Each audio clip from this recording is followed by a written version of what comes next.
Hello po mga Kalingap, welcome back po sa ating YouTube channel, Kalingap Nico.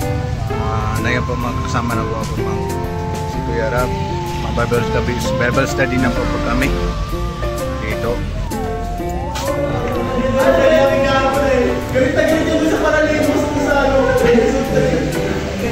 Dati po yung Bible study nung sa kabila po. Mga first time ko lang po mga dito.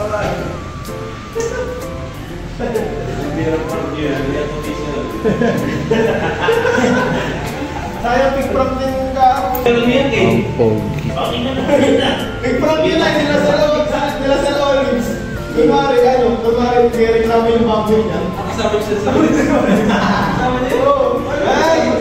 Parang kayo po na may kasama ko yung polis kasi ang baboy niyo po. Ay! Ulit na. Hindi baboy niyo. Baboy niyo.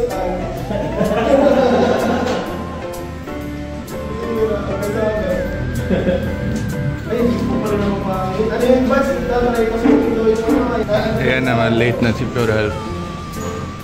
Naiwan kami. Naiwan si Nick. Maiwan ka na? Naiwan siya.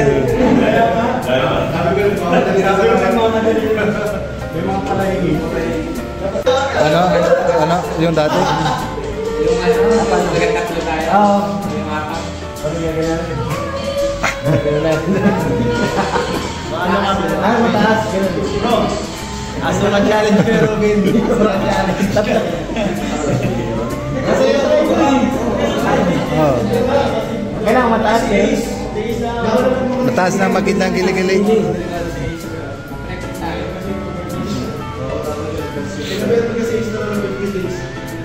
Magkapit na nga tayo mga Kalingap. Mahintay po kami si Kuya Pastor ER. Maliit na si ano. Ikaw kaya hindi ka kape? Gatas lang.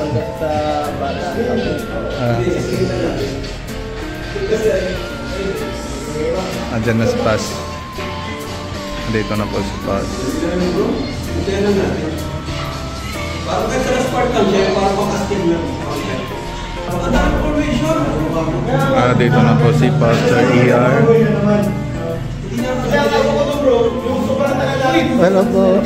Kamusta po? Dito na si Paz. Parang ano siya doon na wala rin sa sarili niya.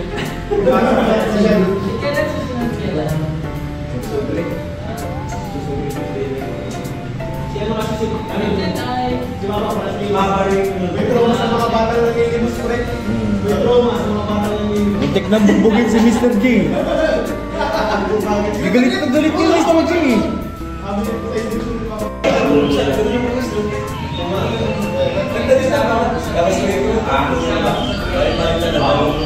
Ayan si Pastor. Wala yung kukuhaan mo. Dito pa may usap na ngayon sa shooting mga ano po, yung episode ng next.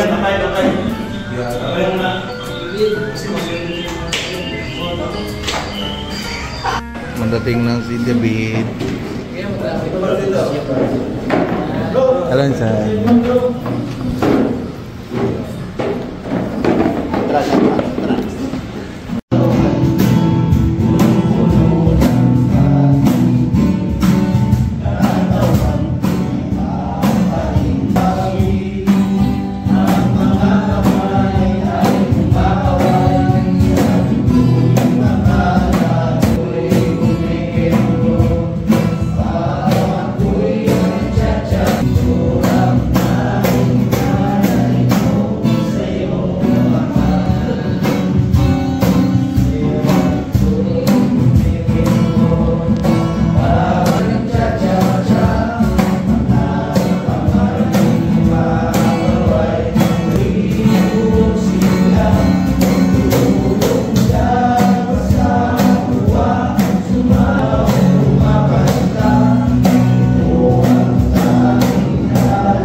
sakripisyo para bayaran ang kasalanan na, Lord, hindi naman namin deserve yung pagmamahal mo.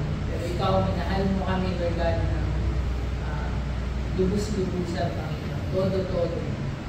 Kulang ang hininga ang buhay para suklian ang pag-ibig na binigay mo sa amin. Lord, tulungan mo kami magpatawad. Tulungan mo kami humingi ng tawad. So, mga tawad, Lord God, na nakagawa kami, Lord God, na hindi tama. Baguhin mo po kami, Lord, sa mga ugali namin na hindi namin kayang baguhin. Ikaw, Lord, gumawa ng milagro ng pagbabago. Kinikilala ka po namin, Diyos, na tagapagligtas na aming buhay. Lord, I pray sa kapatid ni Dr. Love, Panginoon, maging matagumpay ang kanyang operasyon. Lord, I pray para kay Kuya Robin. I pray for the Holy Spirit, Lord, na talagang sasamahan siya, Panginoon, sa gagawin niya pag-iwas, Lord God, sa bagay na sumisira, Lord God, sa kanyang future, katawan at pamilya. Bigyan mo po siya, Panginoon, ng milagro.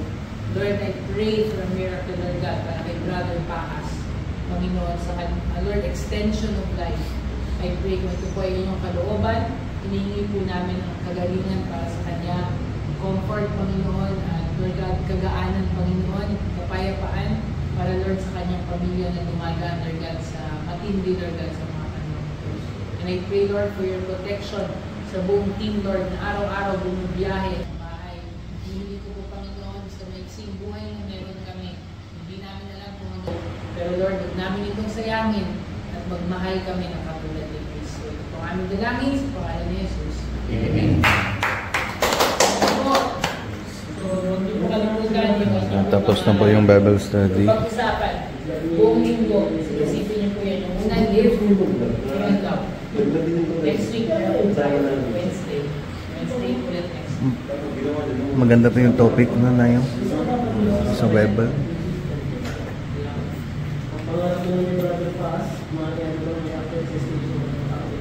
Kumusta pala yung video kasi na parang ano na eh. Sana ma-extend. Okay naman yung prayer ito sa may maglalakay. Kasi ang prayer, hindi man makapag-pagaling yan, hindi mo pagagaling, ipapagamot ang sarili mo.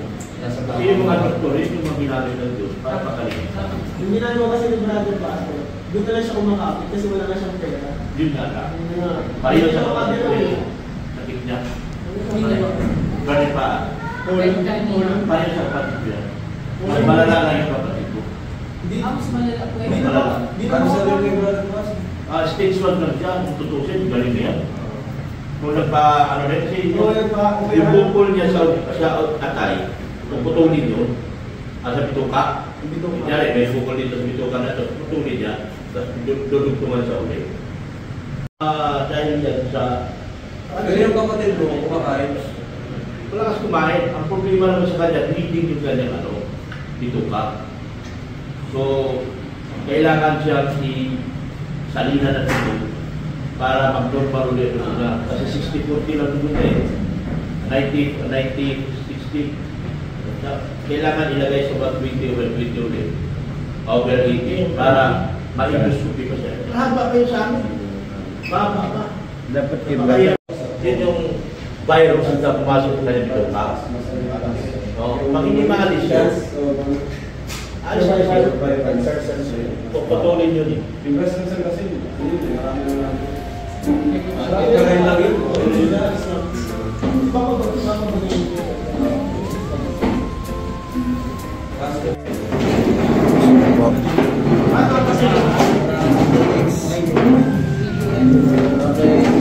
Tapos na po yung kami Bible study.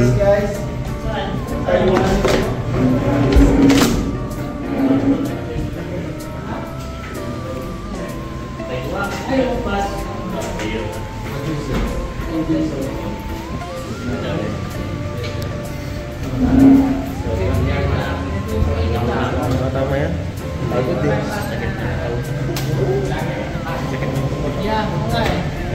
Sige pa, Pas. Welcome back. Welcome back. Salamat po.